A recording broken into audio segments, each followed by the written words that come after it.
അണ്ണനെ കുറിച്ച് എന്താണ് പടത്തിനെ കുറിച്ച് എന്താണ് ആനന്ദിന് പറയാനുള്ളത്? അണ്ണൻ ഉയരൊക്കെ എടാ സത്യമായിട്ട് ഒന്നും അറിയില്ലടാ. അല്ല ഒരു എഴുത്തുകാരൻ എന്ന നിലയ്ക്ക് നിനക്ക് കുറച്ചും കൂടി അഭിപ്രായങ്ങൾ ഉണ്ടാവേണ്ടതാണ്.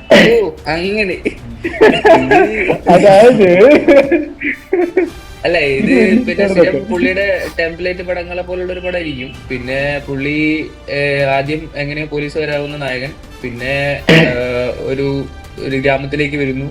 അവിടുന്ന് വെച്ച് എന്തെങ്കിലും ഒരു പാസം ഉണ്ടാവും, തങ്കച്ചി പാസം അല്ലെങ്കിൽ ഫാമിലി പാസം അല്ലെങ്കിൽ ജനങ്ങളുടെ ഇടയിലുള്ള പാസം. അതിനുശേഷം പിന്നെ ചില എന്റർടൈൻമെന്റ്സ് ഒക്കെ ഉണ്ടാവും, പാട്ടുണ്ടാവും, സോങ്സ് ഉണ്ടാവും, പിന്നെ ഡാൻസ് ഉണ്ടാവും, പിന്നെ ഒരു ഫൈറ്റ് നടക്കുന്നു. പിന്നെ പുള്ളിക്ക് ജനങ്ങളുടെ ഇടയിലേക്ക് ഇറങ്ങാനും ജനങ്ങൾക്ക് വേണ്ടി പ്രവർത്തിക്കാനും പോലീസുകാരൻ മാത്രമല്ല ഒരു ജനപ്രതിനിധിയായിട്ട് മാറാനൊക്കെ ഉള്ള ഒരു